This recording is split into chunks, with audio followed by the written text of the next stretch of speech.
Serial ये रिश्ता क्या कहलाता है कि मैं बताने जा रही है काजल सभी परिवार वालों को विद्या का सच। जी हाँ, यहाँ पर जहाँ अबीरा और मायरा का बुरी तरह से आमना सामना हो चुका है और सब लोगों ने मायरा की जहरीली बातें सुन ली है, उसी दौरान अबीरा टूट कर बिखर जाती है और वो चुपचाप घर से बाहर जाने की तैयारी में लग जाती है। लेकिन यहाँ पर अरमान अबीरा का साथ देता हुआ नजर आएगा। जो बात मायरा को बिल्कुल भी हजम नहीं हो रही, वो दूसरी ओर मेहर मायरा के दिल में अबीरा के खिलाफ जहर घोलने का काम बखूबी कर रही है। वो जलती आग में घी डालने का काम काफी अच्छी तरह से कर रही है।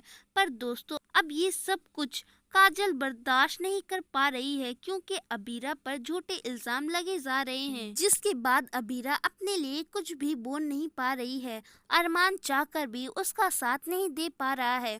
अब यहाँ पर काजल ने बयान संभाल ली है। जी हाँ, काजल अब सभी परिवार वालों को बताती है कि अबीरा पर इल्जाम लगाना बंद करो। अबीरा 8 साल पहले इस घर में आई थी, अपनी बेटी को ले जाने के लिए आई थी, लेकिन आप में से किसी ने भी उसका साथ नहीं दिया और इतना ही नहीं, उसे धक्के मारकर घर से बाहर निकाल दिया।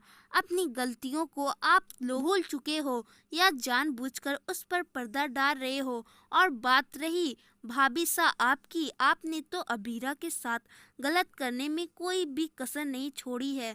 मुझे तो आपको भाभी कहने में भी शर्म आती है, बल्कि आप तो एक एहसान फरामोश औरत हो। ये वही अबीरा है जिसने आपकी आंखों का ऑपरेशन कराया था उस वक्त, जब ये आपका बेटा जो इस वक्त बेटी होने का फर्ज निभा रहा है। इससे पूछिए उस समय ये इतने सालों तक कहाँ था जब इसने अपनी जिम्मेदारियों से मुंह फेर लिया था।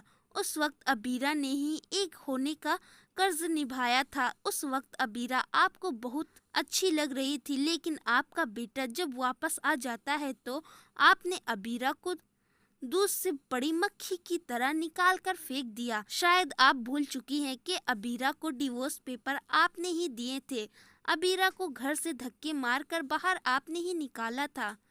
अबीरा के साथ जो कुछ भी अब गलत हो रहा, अगर कोई इसका एक शख्स जिम्मेदार है, वो कोई और नहीं, विद्या तुम हो। ये सच सुनने के बाद अरमान के पैरों तले जमीन खिस निकल जाती है और वो अपनी माँ से नाराज हो जाता है। वेल, सीरियल में आया ये ट्विस्ट आपको कैसा लगा?